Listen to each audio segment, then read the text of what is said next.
Mi intervención, como saben, no estaba prevista en el programa y la he improvisado a instancias de nuestro invitado Ed Lachman. Preferiría que apagaran el foco, el mayor número de focos posible. Gracias. La he improvisado a instancias de nuestro invitado Ed Lachman, el autor de la instalación del set que escenifica Morning Sun, la pintura de Hopper del Museo de Columbus, Ohio, porque me parecía que era importante, nos parecía que era importante que la intención, el sentido de esa instalación no quedara sin comentar, porque la intención de esa instalación, la instalación surgió al calor de la iniciativa de este simposio, provocada por la pregunta acerca de las relaciones entre el cine y la pintura, y en concreto la pintura de Hopper, y me parecía que podía tener sentido hilvanar unas reflexiones sobre la idea de tableau vivant, porque la idea de tableau vivant, de cuadro vivo, ha sido y es un eslabón fundamental en las relaciones entre pintura y cine. De manera que procuraré ser muy conciso porque tenemos muy poco tiempo, pero trataré de darles una presentación lo más completa posible, aun siendo muy sintética, de los usos que se ha dado en el cine, en la historia del arte cinematográfico en el siglo XX, al tableau vivant como medio de escenificar, de realizar la pintura en la imagen en movimiento. Y comenzamos por algo muy reciente. Un grupo de estudiantes de Vancouver, de la Simon Fraser University, visita el Louvre en París este mes de junio y ante el juramento de los Horacios de David se ponen a gesticular y se hacen fotos que luego cuelgan en Flickr. La iniciativa que da lugar a esto es muy antigua. La tradición del tableau vivant se remonta probablemente a la Edad Media. Si consideramos como antecedentes del tableau vivant esos cuadros de los dramas litúrgicos medievales que todavía hoy persisten en misterios, en procesiones, en las procesiones de Semana Santa, nos las sabemos a veces con el misterio de Elche, en tantas de estas celebraciones religiosas populares. Ahora, cuando realmente surge el tableau vivant como un género inspirado en la pintura, o también a veces en la escultura, es decir, como un medio de escenificar obras de arte, de bajarlas digamos, del muro, bajarlas de la tabla o de la tela al suelo y darles volumen y movimiento, cuando eso surge y se convierte en un género frecuentado tanto en los salones como en los teatros, es en la segunda mitad del siglo XVIII. Por eso es muy oportuno que estas estudiantes de Vancouver hayan escogido el Juramento de los Horacios, que es una pintura que, por cierto, fue llevada al teatro muchas veces en forma de tableau vivant en los años de la Revolución, en los años de la Revolución Francesa. El impulso que lleva a las estudiantes a escenificar el Juramento de los Horacios al pie mismo del cuadro es como un impulso coreográfico. Es como esa incapacidad que tenemos a veces para escuchar simplemente la música y que nos impulsa a danzar. A veces es como si ante las imágenes no nos bastara con contemplarlas y necesitáramos actuarlas, necesitáramos incorporarlas con nuestros gestos, con nuestros movimientos. Eso es lo que tratan de hacer las estudiantes de Vancouver. Y hay una cosa en la foto que vamos a ver una y otra vez en sucesivas imágenes, que me interesa todavía más. Es el contraste, la coexistencia entre la imagen colgada a la pared y las figuras abajo que escenifican el cuadro, como si esas figuras hubieran descendido de la pared escapando al marco, porque la ambición del tableau vivant consiste, bueno, naturalmente, en dotar de cuerpo y de movimiento a las figuras de los cuadros, pero también y sobre todo en hacerlas escapar al marco, porque el marco, esa ventana que constituye la pintura, es el elemento esencial que separa la realidad del arte de la realidad de la vida. Y esa es la frontera que el tableau vivant trata, por definición, de transgredir. Yo no avanzo con las diapositivas porque no sé cómo avanzar, en realidad. En una campaña reciente de Levi's, que ha inventado la cursilería de llamarle al underwear bodywear, se verifica esa misma transformación de la primavera de Botticelli en un tableau vivant. En realidad, toda la serie de Levi's Bodywear, esta serie reciente, estaba basada en diferentes pinturas. No he querido traer toda la serie, pero había, por ejemplo, una sobre la famosa creación del mundo de la Sixtina, y en primer término, los actores en ropa interior escenificaban las figuras como si las figuras pintadas hubieran empalidecido, se hubieran convertido en fantasmas muy remotos, en contraste con la presencia tremenda de los cuerpos, y de los cuerpos desnudos, además, ¿no? De nuevo, la sensación de que las figuras se despegan de la pared, adquieren relieve, adquieren peso, adquieren carne y sangre, pero sobre todo escapan al marco arquitectónico dentro del cual se suponía que estaban destinadas a vivir. El tableau vivant comenzó a cultivarse en el siglo XVIII, he dicho, asociado tanto al salón burgués, donde se cultivaba una versión de cámara del tableau vivant, sobre todo las llamadas post-plastic, las poses plásticas, por ejemplo, las de la famosa Lady Hamilton en su casa de Nápoles, que efectuaba escenificaciones dentro de una especie de caja escenario de grandes estatuas femeninas desnudas de la antigüedad, y lo hacía además desnuda o con muy poca ropa, para gran contento de los invitados de su marido, Lord Hamilton, como el propio Goethe, que lo cuenta en su viaje a Italia, cuenta que estuvo allí con su amigo Hackert y estuvieron disfrutando de esta suerte de espectáculo histórico-artístico divulgativo, pero semipornográfico a la vez, ¿no? Que para ellos tenía tanto encanto. Pero un lugar donde empieza a prosperar también el tableau vivant desde el siglo XVIII es el teatro. Diderot recomienda a los dramaturgos que utilicen el recurso al tableau para culminar un acto, que en el momento del clímax emocional recurran a una composición pictórica adecuada que plasme instantáneamente toda la intensidad. El teatro en el siglo XX, naturalmente, en el siglo XIX y en el siglo XX, ha recurrido infinidad de veces al tableau vivant.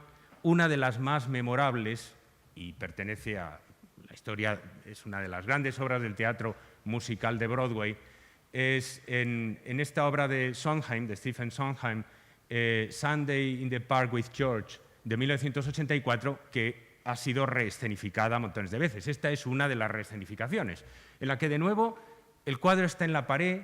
Lo que pasa es que el cuadro se ha quedado medio despoblado de figuras.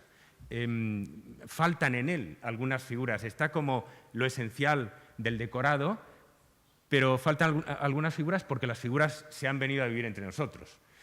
Bueno, por lo que vamos viendo ya, se podría resumir el empeño del tableau vivant, de los que realizan tableaux vivants, en una palabra: pigmalionismo. El impulso del creador de un tableau vivant es el impulso que empujó a Pigmalión a tallar una figura, a esculpir una figura que después Afrodita convertiría en una mujer de verdad. El pigmalionismo consiste en ese sueño, en ese ideal de que la estatua se haga carne, de que lo pintado se convierta en vivo, de que la obra de arte se haga realidad de un modo u otro. El propio Goethe nos explica maravillosamente ese impulso pigmaliónico y la peculiar relación entre la quietud y el movimiento, la quietud, la inmovilidad de la imagen pictórica, la desesperante inmovilidad de la imagen pictórica y la tentación de movilizar la imagen pictórica, de darle movimiento porque eso equivale a darle vida, nos lo explica en Las afinidades electivas, Wahlverwandtschaften, la gran novela tardía de Goethe, en la cual hay un episodio donde se escenifican en sociedad, en un salón precisamente, 3 cuadros famosos, que son el Belisario de Van Eyck, el Esther ante Asuero de Poussin y el tercero, que es la admonición paterna de Terborg. Tengo que decir que este cuadro de Terborg, que es un maravilloso representante de la pintura de género holandesa del siglo XVII, por supuesto, lleva el título tradicional, llevaba tradicionalmente el título de la admonición paterna porque se suponía que era un padre que amonestaba a una hija díscola en presencia de la madre. Pero la verdadera naturaleza del tema, como quizá hayan sospechado, es completamente distinta. La admonición paterna no tiene nada que ver con una admonición paterna. Es una escena de burdel, probablemente, donde una alcahueta pues establece la relación entre un cliente y una de las pupilas del establecimiento, ¿no? Muy bien vestida. Se trata de un establecimiento de lujo. Eso es lo que, por lo menos, se ha escrito que puede representar la escena de Terborg. Desde luego, el caballero muy bien vestido no tiene edad para ser el padre de la señorita de espaldas. Bueno, Goethe cuenta una historia sobre lo que pasó con la escenificación de ese cuadro. Tuvo tanto éxito que el público pedía que lo repitieran, que lo volvieran a componer el cuadro. No se terminaban los bises y el naturalísimo deseo de observar también de frente una figura tan bella que se había visto bastante de espalda. Una de las protagonistas de la novela de Goethe es la que hace de la muchacha de la admonición paterna. Fue aumentando de tal modo que un joven alegre e impaciente gritó en voz alta las palabras que a veces se suelen escribir al final de una página. Tournez, s'il vous plaît. Daos la vuelta, por favor, provocando un asentimiento general. La hija, que parecía avergonzada, permaneció quieta, sin conceder a los espectadores la expresión de su rostro. El padre siguió sentado en su posición amonestadora y la madre no apartó nariz ni ojos del transparente cristal donde, a pesar de que ella parecía beber, el vino no disminuía. Hay como una frustración, una desesperación en el comentario de Goethe, porque lo que el público ansía es ver moverse al cuadro y que el cuadro nos descubra sus lados ocultos, los lados off-frame, lo que está fuera del alcance de la mirada en la pintura. Eso es lo que queremos ver. Pero los protagonistas del tableau vivant se sienten como aprisionados, como atenazados, incapaces de romper el hechizo de su tarea. El tableau vivant, naturalmente, se consagró con la fotografía. La fotografía era el vehículo ideal para el tableau vivant. Y fue cultivado por artistas con un espíritu tongue-in-cheek, con un espíritu irónico, con un espíritu burlón. Habría que escribir la historia de cómo los artistas serios se han entregado a estos divertimentos, por otra parte tan interesantes desde el punto de vista de nuestro propio momento histórico. Degas, que respeta tanto a Ingres, que no ha sido su maestro directo, pero ha sido el maestro de sus maestros. Degas, que admira tanto a Ingres, compone con sus amistades una apoteosis de Homero a pequeña escala. La gran composición homérica donde Ingres resumía la cultura occidental, la resume Ingres poniéndose a sí mismo como un Homero ciego. Él ya se estaba quedando ciego, ¿no? O se iba a quedar ciego, y con aire bastante triste, pero presidiendo esta ceremonia completamente burlona y completamente descacharrante, entre otras cosas porque es miserable comparada con la grandiosidad y la pompa de la propia apoteosis de Homero. Y naturalmente hay que evocar el tableau vivant de 1924 de Duchamp y Bronia Perlmutter. En el intermedio del rodaje de Relâche, de Francis Picabia y Éric Satie, se hace esta fotografía en la cual, a iniciativa de Duchamp, se escenifica el Adán y Eva de Cranach, o un Adán y Eva de Cranach. La fotografía entonces sirve al tableau vivant para convertirse en un género canónico. Cierto es que durante los años del modernismo, de la vanguardia, el tableau vivant será considerado por los artistas y los críticos, la mayoría de los críticos y artistas ortodoxos modernos, como el colmo, como la apoteosis del kitsch, como la esencia de la comprensión errónea de la pintura, porque saca a las figuras del plano y del marco que constituyen precisamente la flatness y el marco que constituyen la esencia de la pintura. La fotografía inmediatamente conducirá al tableau vivant, al cine. Y ya entramos de verdad en materia. Será en el cine donde el tableau vivant lleve el evangelio de la pintura. Será el tableau vivant el que hará posible que la pintura migre al cine, se vaya a vivir al cine, aunque no sin conflictos, porque la inscripción de la pintura en el cine es constitutivamente contradictoria, constituye un oxímoron, por definición. En principio, lo he puesto en inglés para nuestros invitados extranjeros, pero bueno, es un inglés muy macarrónico que se entiende muy bien. La animación pigmaliónica de la que el tableau vivant forma parte tiene, diríamos, una dirección caliente que va de la imagen, la pintura, el cuadro, a través del tableau vivant fotografiado hacia la película. Cuadro, tableau vivant y película serían como grados cada vez más de más alta temperatura en la movilización de la imagen. En la pintura tendríamos todavía figuras planas, enmarcadas. En el tableau vivant fotografiado ciertamente no habría movimiento, pero habría un movimiento potencial, porque las figuras que han sido fotografiadas en un tableau vivant podían moverse en la realidad, aunque hayan sido congeladas en su inmovilidad. Y finalmente en el film esa movilidad alcanzaría su pleno desarrollo. De manera que un modo muy práctico de encajar los cuadros en la película sería a través del tableau vivant. Ahora bien, ¿qué sucede cuando se inscribe un tableau vivant en una película? ¿Qué sucede cuando en el fluir de 24 fotogramas por segundo insertamos una imagen reconocible, una pintura que todo espectador reconoce?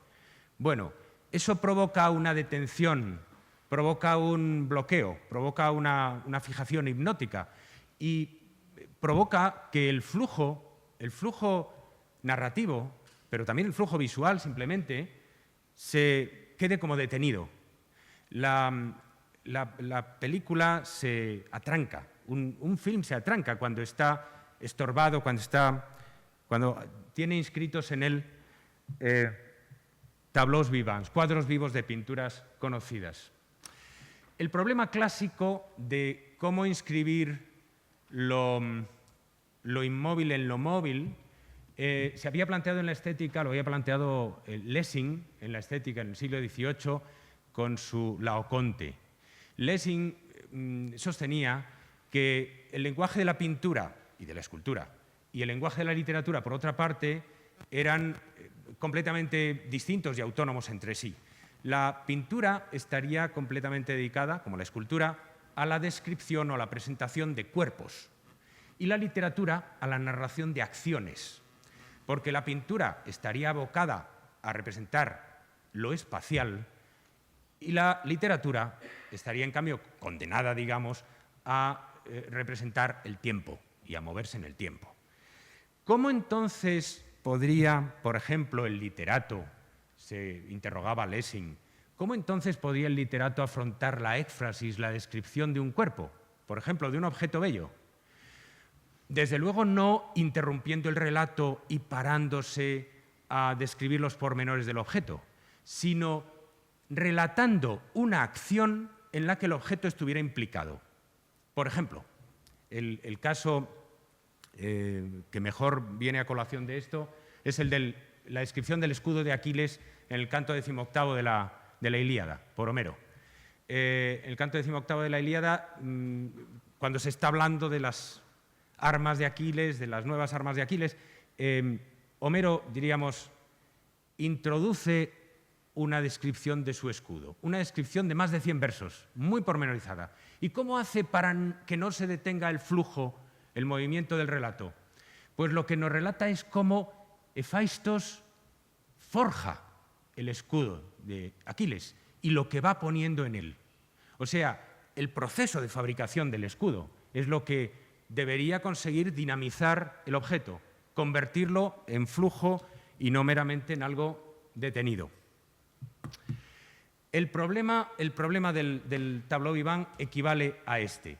Y los cineastas que han introducido cuadros en sus films se han enfrentado a cómo hacer que el tableau vivant fluya, cómo hacer que se engrane con el movimiento, con el fluir del tiempo en el film.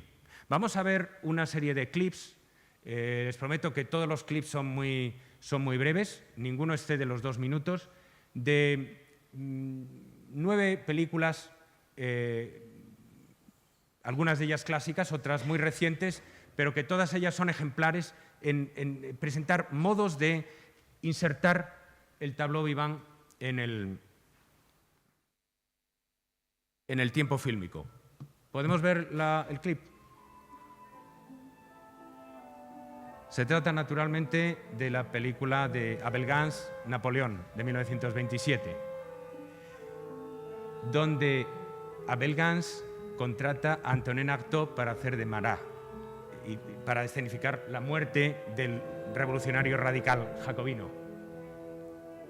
El procedimiento que utiliza Gance es maravilloso y será reutilizado después.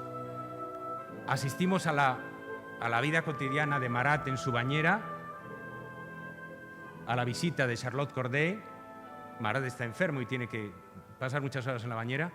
Charlotte Corday es una girondina que se propone asesinarle y pretende traerle una lista de sospechosos, y entonces le pide intimidad.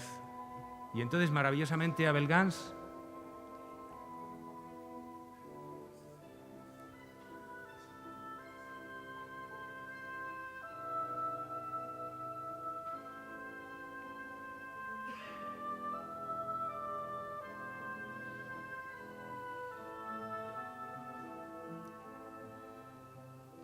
hace esto, cierra la cortina.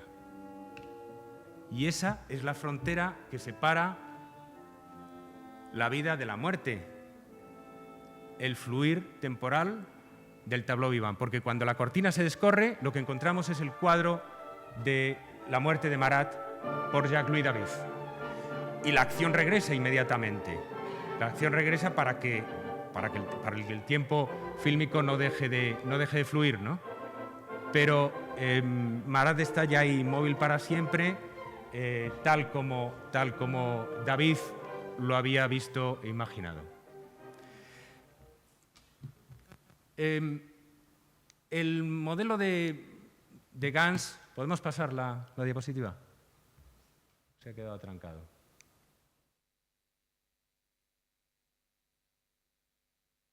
El modelo de Gance es el primero de los grandes ejemplos que quería presentarles.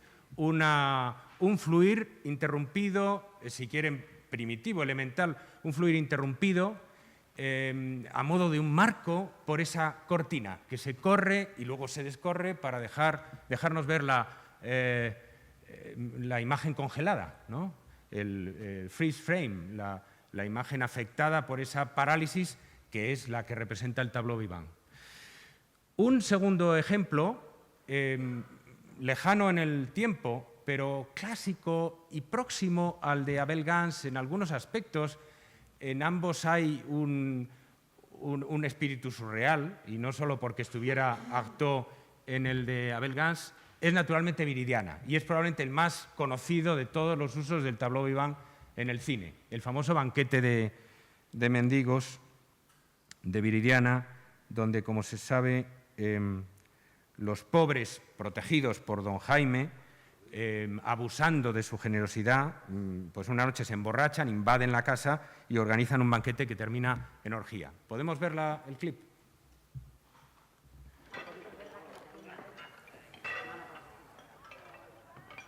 Yo creo que la maravilla del tableau vivant de Viridiana es que... ¿Sí? En Elina nos va a sacar un retrato a todos como recuerdo. ¿Y con qué máquina? Con una que me regalaron mis papás. Ponerse a echar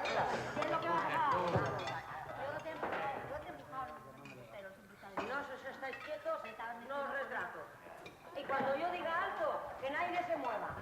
Vamos, a prisa. A prisa. A ver qué sucede. Además, yo ese sombrero no me da. Tu refugio, recógete esa greña, mujer, que no se te ve la cara. Adivina, adivinanza. ¿Cuál es la de que pone la granja? La gallina. ¡Vamos, todos quietos!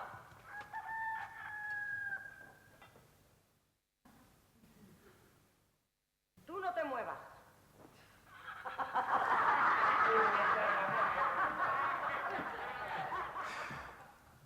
Bueno, la maravilla de Viridiana es que para obtener ese clímax inmóvil,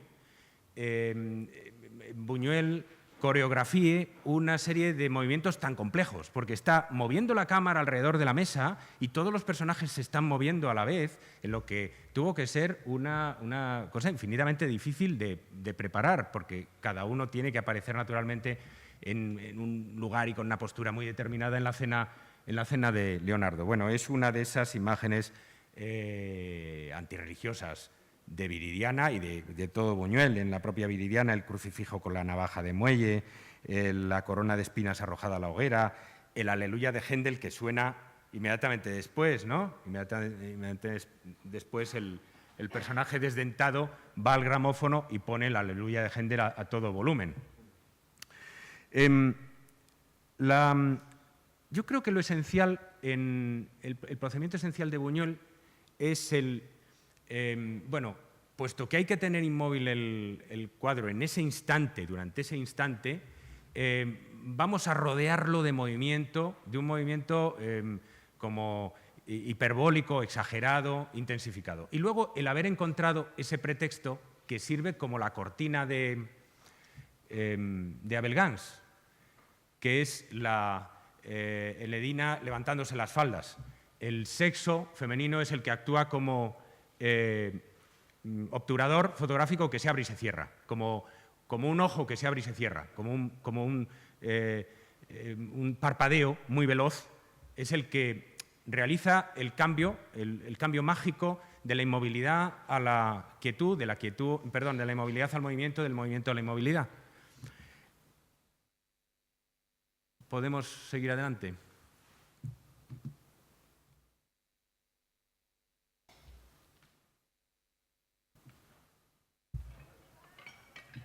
No, decididamente no. En Elina, ¿qué quieres? ¿Sí? ¿Podemos pasarlo? Nos va a sacar un retrato a todos como recuerdo.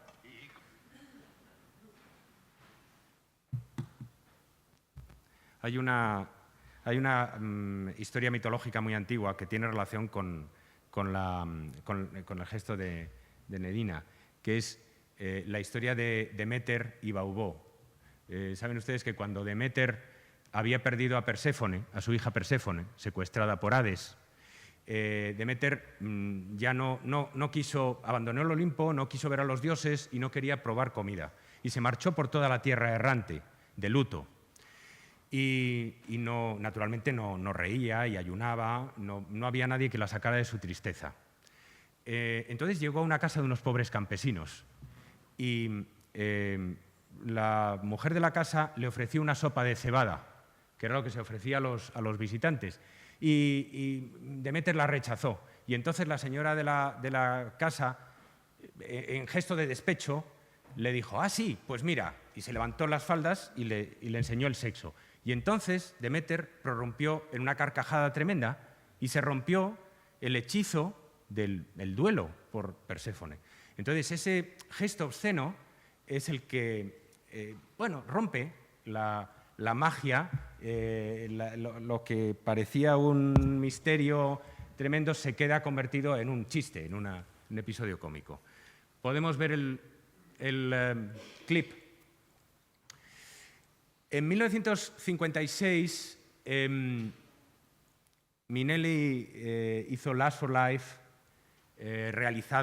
filmado en las localizaciones originales. Como saben, se trasladaron a cada uno de los sitios donde había estado Van Gogh, y en esa película está cuajada de cuadros, está llena de tableaux vivants, muy cuidadosamente ejecutados. Vamos a ver dos muy brevemente de ellos. A ver si... Este es el cartero Roulin. How do you like a house? La primera visión de la Casa Amarilla. Roulin encuentra un medio para abaratar la casa, ¿no? Y ya sabemos que vamos a ver la habitación de la Casa Amarilla, el cuadro de Van Gogh que todo el mundo conoce, el dormitorio de la Casa Amarilla. Pero ¿cómo va a hacer Minelli para introducir ese cuadro? Pues va a utilizar el procedimiento clásico de Homero, que Lessing recomendaba: construir la imagen, construir el escenario.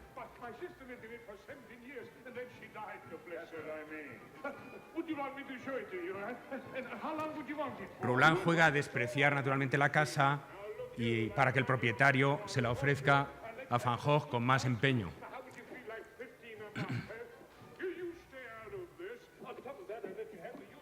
Y la casa es una ruina. Dentro todavía no hay nada, está todo por construir.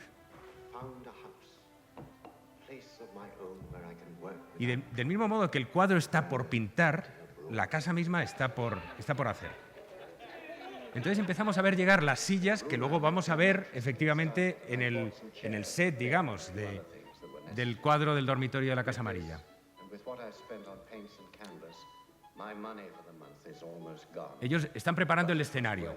El cuadro se pinta, está todo muy abreviado, claro. Y ya tenemos ahí el tabló.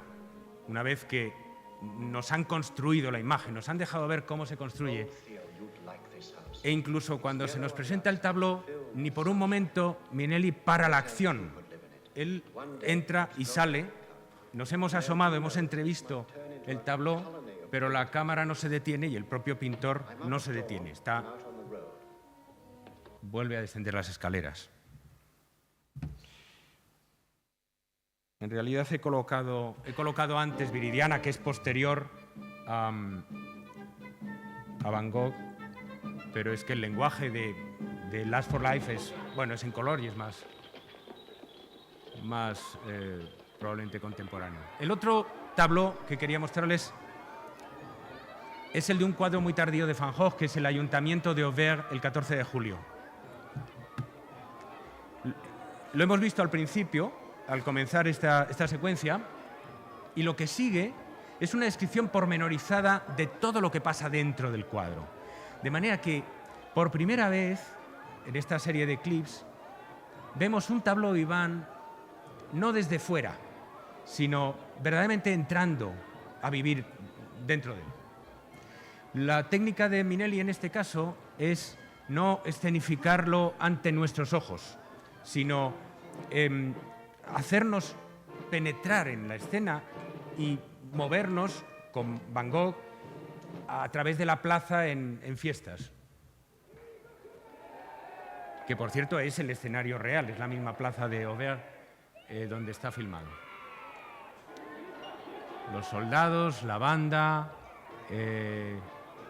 las señoras, el café donde vive Van Gogh, que está ya entrando en su crisis final, en un contrapunto muy dramático entre su soledad y el bullicio de alrededor, ¿no?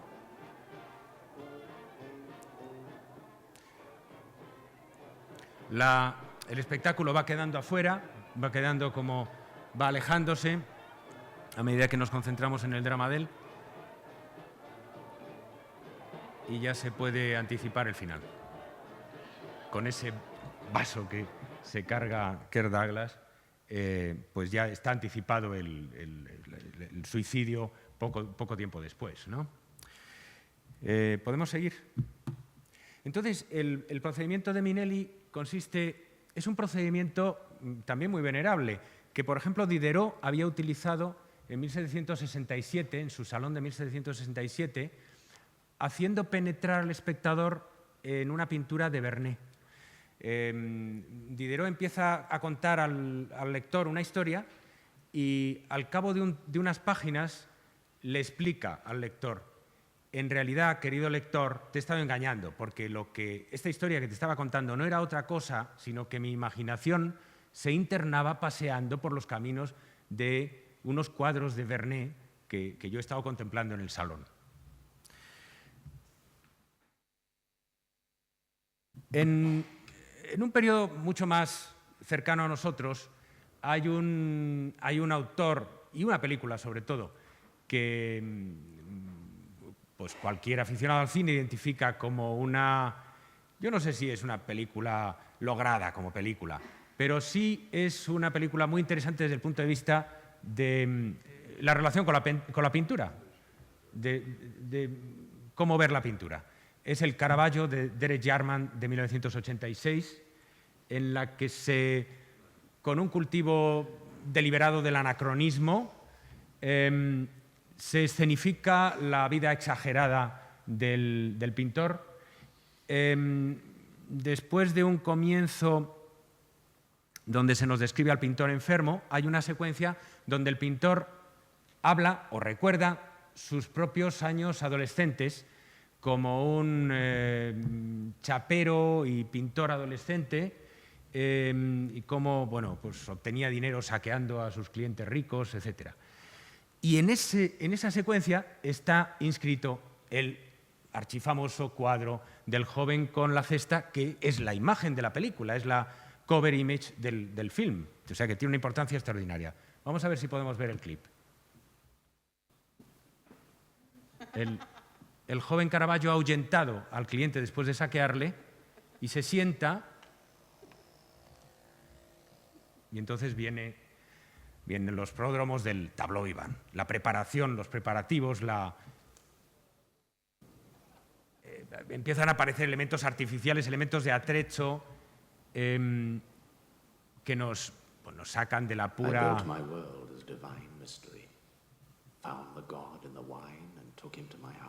Y cuando él está así, concibiéndose a sí mismo como Baco, de pronto surge como una especie de visión, literalmente como una visión, la imagen de sí mismo como una obra de arte. Bueno, toda la magia de ese brevísimo plano del tableau vivant, de él como obra de arte, él como Narciso, digamos, es que la pose se constituye e inmediatamente se deshace. Y obtenemos tanto placer en ver componerse la pose, como si del azar mágicamente surgiera el artificio, como en verla deshacerse. La mayor parte de la gracia de esa secuencia es que él inmediatamente está posando, pero rompe la quietud, se vuelve, se sonríe y sigue hablando.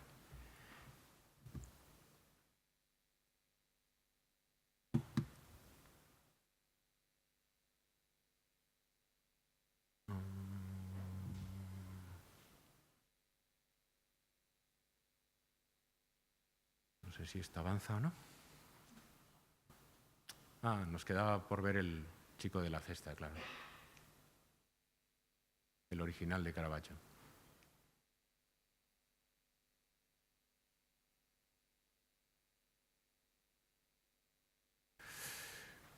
Bill Viola no debería estar aquí, quizá, en tanto en cuanto no es un cineasta, sino un artista, un creador contemporáneo que ha utilizado el vídeo.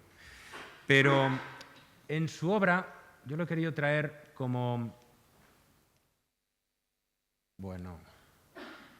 En su obra se presenta el mismo problema de la inscripción del tableau vivant en la imagen en movimiento. Como saben, Bill Viola trabaja desde hace mucho tiempo con las cámaras hiperlentas. Filma a 200 y pico fotogramas por segundo y luego lo proyecta a un ritmo normal de película, con lo que obtiene una imagen aparentemente congelada, pero que en realidad se está moviendo a una velocidad infinitesimal, a una velocidad lentísima. The Greeting es una famosa videoinstalación, es una gran pantalla, digamos, de plasma con un vídeo impresionante que estaba a la entrada de la exposición de la National Gallery del año, creo que fue el 2004. Y cuando uno llegaba allí y contemplaba aquello, lo percibía como una pintura realmente. Y la intención de Bill Viola era acentuar la semejanza en ese sentido con la pintura que le había inspirado, la Visitación de Pontormo.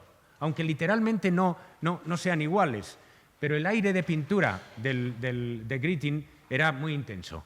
Ahora, cuando nos quedábamos contemplando la pintura, súbitamente empezábamos a ver que lo que habíamos tomado por una imagen fija, lo que habíamos tomado por un verdadero tableau, por un cuadro inmóvil, era en realidad una imagen que no había dejado de moverse.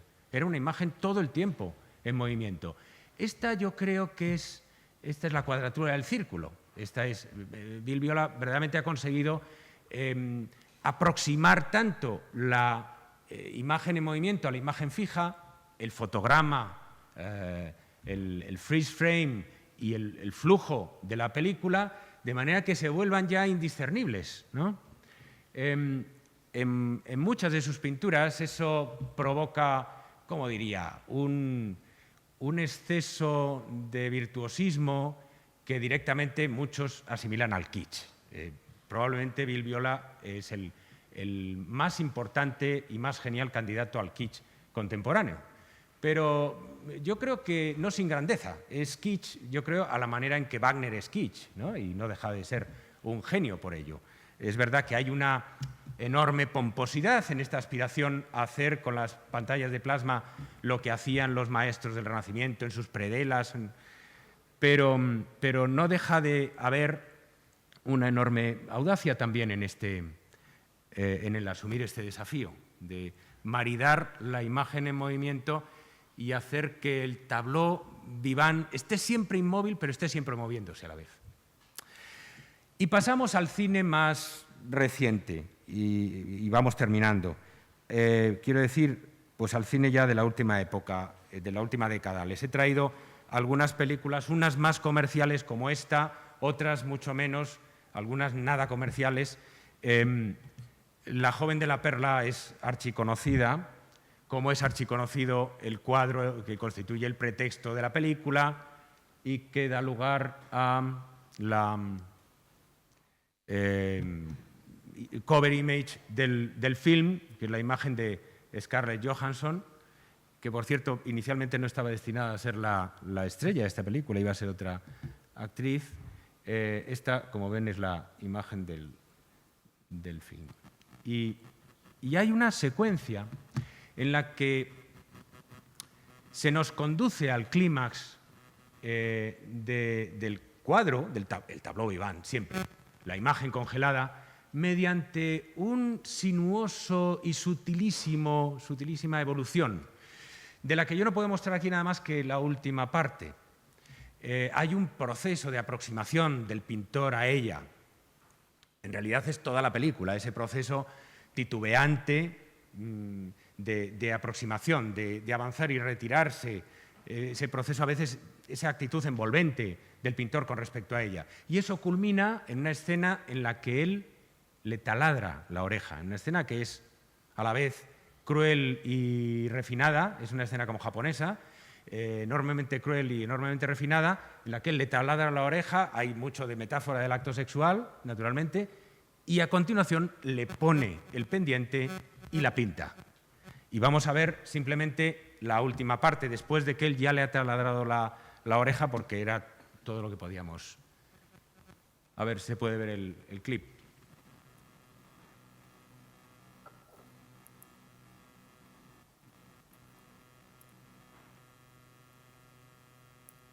Están engranados, engarzados los movimientos, uno con otro.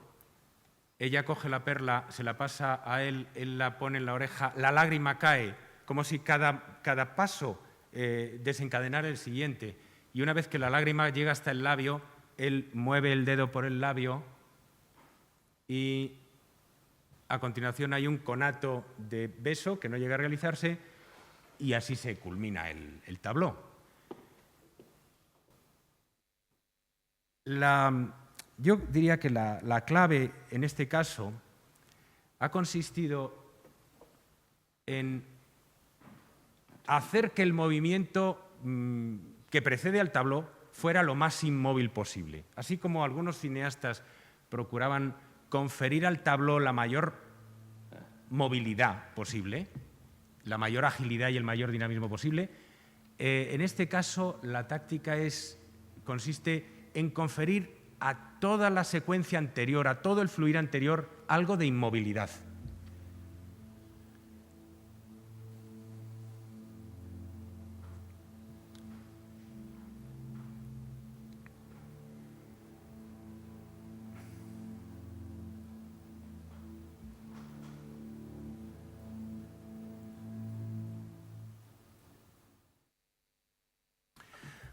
Bueno, ya vamos acabando. Vamos a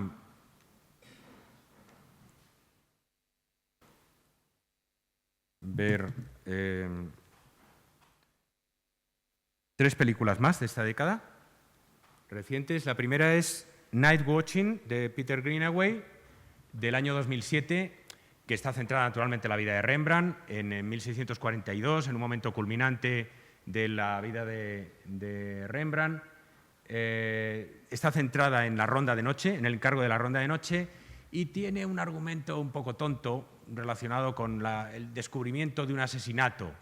Rembrandt descubre, pintando a la compañía, a la milicia de mosqueteros de Ámsterdam, descubre un asesinato y lo pone en evidencia, lo revela, y eso le cuesta su carrera, le cuesta su fortuna. En realidad, lo interesante es el ejercicio súper amanerado, el ejercicio súper manierista visual, con la luz, con las texturas, con la escenografía extraída, inspirada en la pintura de la época. Así como, diríamos, el relato es crudo, en el sentido de el pretexto para la acción es una historia pues poco creíble y poco interesante, el desarrollo visual de eso es archisofisticado, ¿no? Y hay una escena culminante en la que se produce la confrontación entre Rembrandt, entre el pintor y la milicia de mosqueteros. Y la táctica de Greenaway aquí para, diríamos, engranar el tabló en la vida consiste en utilizar campo y contracampo. Y entonces contrapesar el cuadro y el grupo real, ponerlos uno enfrente de otro. No se hace como otras veces, como por ejemplo en Buñuel, que el grupo real tiene que convertirse en el cuadro, ¿no? Y tiene que haber como un solapamiento, como una superposición. No, aquí están enfrentados, los dos existen a la vez y los dos se combaten, por así decir. Lo vamos a ver. De nuevo se acude al telón, como en el caso de Gans, ¿no? Como en aquel, se nos desvela el cuadro. Rembrandt ha estado hablando de los sonidos del cuadro. Y enfrente del cuadro está la propia milicia, los retratados en el cuadro, que se reconocen y a la vez no se reconocen y a la vez se escandalizan y se estremecen con las cosas de las que les acusa Rembrandt, que hace una requisitoria contra ellos tremenda. Y en toda la secuencia está organizada así, ¿no? Primero miramos desde el punto de vista de la milicia y luego miramos desde el punto de vista de Rembrandt. Y los dos puntos de vista contrarios se van...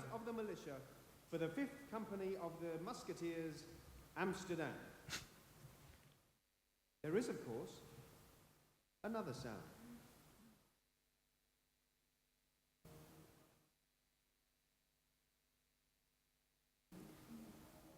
Esto es lo más efectista.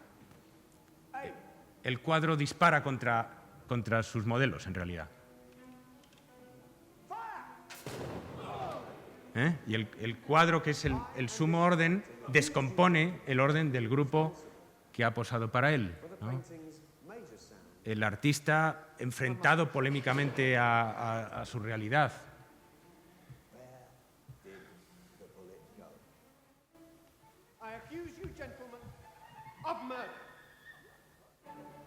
Y esta es la acusación de asesinato.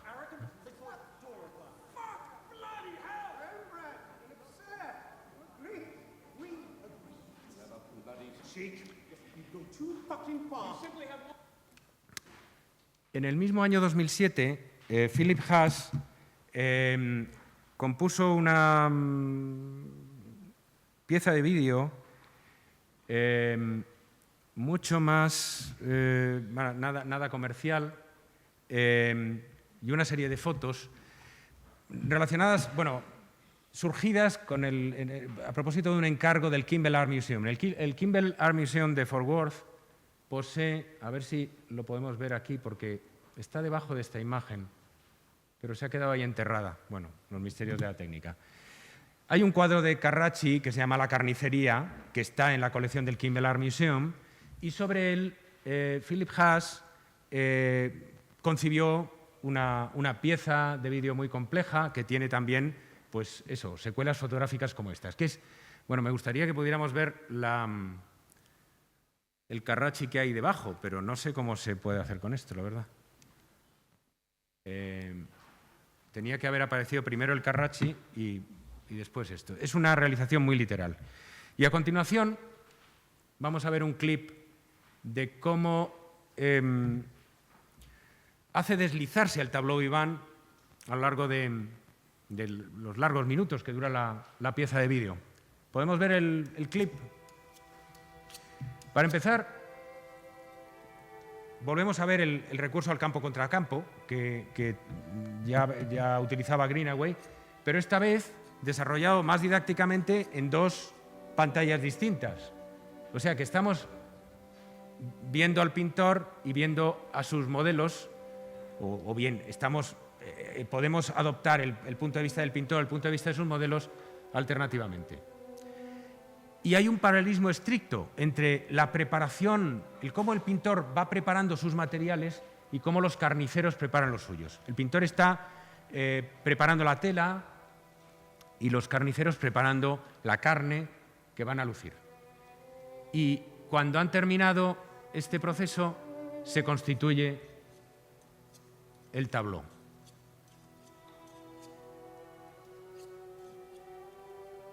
Ahí. O sea, hay un fundido en negro y tenemos el tableau constituido, ¿no? Pero la cosa no acaba aquí.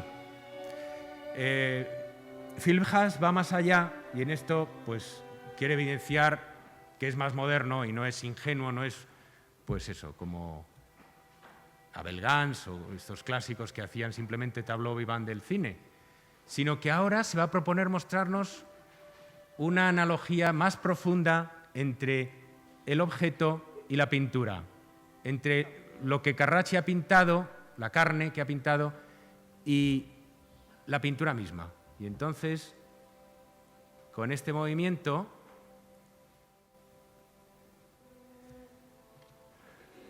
se hace converger el color y la textura de la carne, de la pieza de carne, con el detalle en close-up de la paleta.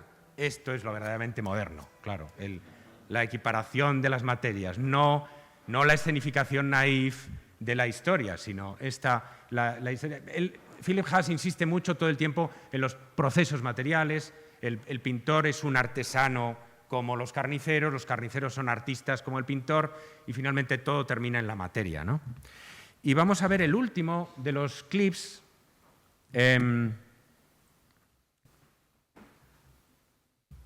Si es que aparece algo, que está relacionado con una película que se llama The Mill and the Cross, del polaco Lech Majewski, No, pero debería verse antes lo anterior. Había unas fotos anteriores que se han ido a paseo.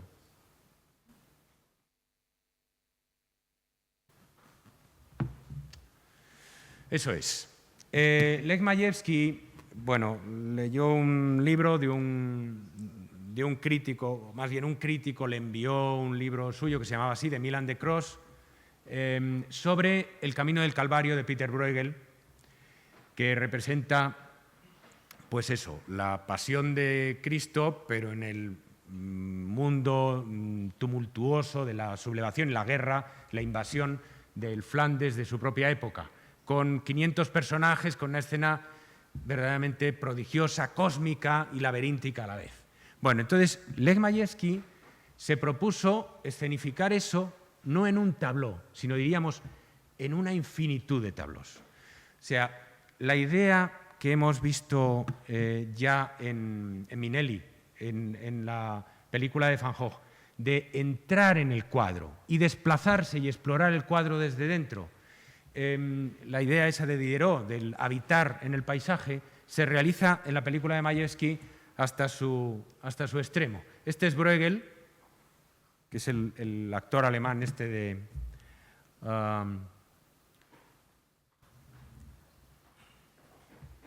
¿cómo se llama? Blade Runner, el que hacía de androide en Blade Runner, ¿no? Rutger Hauer, ¿no? Y bueno, Majewski ha trabajado con un complejísimo collage digital de pintura, fondos pintados y elementos de atrecho, personas reales, actores trabajando naturalmente en primer término y elementos a medio camino entre lo vivo y lo pintado, digamos. Ahora sí podemos ver esta secuencia, que es la secuencia del principio, no entera, pero casi del principio de la película, donde tenemos, bueno, comienza así la exploración de ese mundo por la escena de la pasión. De nuevo, el tabló se construye, como en el escudo de Aquiles, se compone materialmente porque la gente se viste para la ocasión, para actuar en esta gran representación litúrgica de la pasión, ¿no? Digamos. Toda la película de Majewski está centrada, claro, en la analogía, como el propio cuadro de Bruegel, en la analogía entre la pasión de Cristo y los tremendos estragos producidos por el ejército español, las tropas españolas en Flandes. Entonces es la historia de un hombre torturado, victimizado, y se lleva a cabo una de las claves también para esta exploración muy compleja, que ya no es un tabló, sino que es una exploración muchísimo más compleja, es que seguimos al artista y seguimos el trabajo de sus sketches, de sus dibujos, de sus estudios preparatorios.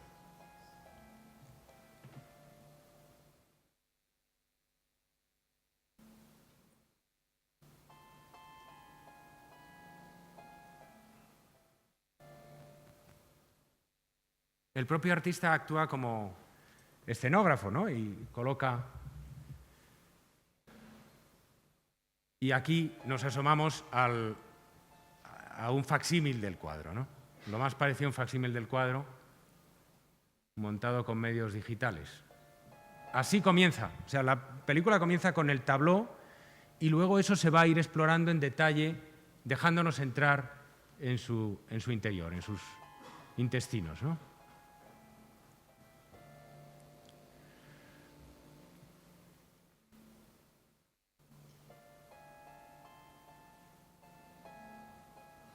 Permítanme simplemente 5 minutos para hablar del sentido de la instalación de Ed, que está aquí con nosotros, el sentido de la instalación de Ed en relación con esta tradición. Cuando Ed me planteó que quería hacer un set de cine para escenificar un cuadro de Hopper, lo primero que yo entendí, y dado además que él es cineasta, es que quería hacer una película y que el set era un medio para filmar la película. Y realmente después, bueno, pues ha filmado una película que todavía no está montada y que todavía no, naturalmente no hemos visto, pero ha filmado, bueno, ha filmado muchas cosas sobre el tableau. O sea que finalmente el tableau será, como en otros casos, un medio para componer una obra, una pieza basada en la imagen en movimiento. Podemos pasar a... Por cierto, que encontré, Ed, esta película presentada en la Berlinale de este año. ¿No? O del año pasado.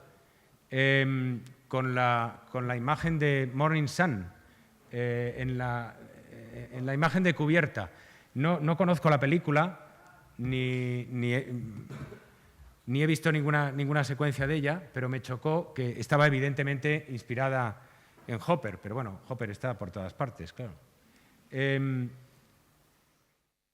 ¿Podemos seguir adelante? Ahora. Bueno, pero incluso si la instalación de Ed, que todos ustedes habrán visto o habrán tenido oportunidad de ver al final de la exposición, todavía no ha producido todo su rendimiento, porque todavía no hemos visto las películas, no hemos visto ese time-lapse que hizo sobre la construcción del set, o las películas en las cuales se emparentan, que yo tengo muchas ganas de ver, se vincula la imagen en un traveling, estoy desvelando algún secreto, con el propio tableau, con el propio escenario. Aunque todavía no hemos visto eso, el tableau en sí mismo, el escenario en sí mismo, nos habla ya de muchas cosas, de muchos problemas que han estado en toda esa tradición del tableau en el cine. Por ejemplo, y sobre todo, de esto que les he citado al principio de pasada, del off-frame, de lo que cae fuera del marco. Bueno, esta es una imagen de Jeff Wall del año 79 que se llama Picture for Women, que se inspira en un cuadro de Manet que se llama El bar del Folies Bergère. Y en ambos hay un espejo al fondo. Y lo que se consigue es hacer cohabitar a una figura que está delante de nosotros compartiendo, digamos, este espacio real, y una figura que es virtual, porque es un reflejo de alguien que está detrás de nosotros, en realidad. De manera que, bueno, eso, el campo y el contracampo se funden y están presentes juntos en la misma imagen. Es una imagen, como todas de Jeff Wall, muy deliberada, muy sofisticada, acerca de pues la mirada del artista, yo qué sé. Está las meninas, Foucault hablando de las meninas, todo lo que ustedes quieran, ¿no? El artista, que es ese personaje, está reflejado en el espejo y mira a la modelo, que ella sí es de carne y hueso, está ahí delante del espejo, está fuera del ámbito virtual del artista, etc. Un poco como en Manet, el señor que se aproximaba, el señor con sombrero de copa que se acercaba a la barra, pues mira a la camarera, aunque lo que ha quitado, de lo que ha prescindido Jeff Wall, es de la figura solícita de la camarera reflejada. La camarera no tiene reflejo, ¿no? La mujer esta no tiene reflejo. Bueno, es una especie de versión discontinua, de versión muy intelectualizada del bar del Folies Bergère. Pero de lo que habla es de la nostalgia del off-frame, de lo que está fuera de campo. Con las imágenes siempre queremos ver lo que se ha quedado fuera del marco. Y lo que está fuera del marco puede ser de todo. Puede ser... esta es una foto de Pierre Jean, un fotógrafo que murió en 2003 y que es muy interesante porque, bueno, cambia el lugar de la vida por el de la pintura y de la pintura por el de la vida, ¿no? Los que transportan el marco accidentalmente enmarcan una escena de la vida misma, que así se ve como súbitamente elevada la dignidad del arte. Pero lo esencial de esto es que el marco es flotante. Ese marco se mueve, ese marco se desplaza. Eso es lo que es el cine.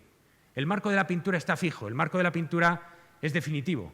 El marco del cine es un marco inestable, es un marco permanentemente en movimiento, permanentemente desplazándose, que ahora ocupa este lugar, ahora caemos dentro de su campo y dentro de un momento no. El cine es como ese marco que está siendo transportado. A ver si puedo avanzar. O como este otro, que procede de nuevo de una representación de Sunday in the Park with George. Pero es una pintura de Segat, se inspira en una pintura de Segat que se llama Invegnat, que ustedes probablemente conocerán, que está en la National Gallery de Londres. Y fíjense que hay los tres niveles. Está la pintura al fondo, están los cuerpos delante del fondo pintado y está el artista que sostiene el marco. Pero ese marco está desencajado, es un marco flotante. Bueno, yo creo que gran parte del enigma y gran parte de la gracia de la instalación de Ed, perdona Ed, pero no conseguí encontrar las fotos que me habíais dejado y solo tengo esta foto muy mala, pero muy interesante, donde la propia modelo se mira a sí misma. En todo caso, tienen ahí la instalación para ir a verla.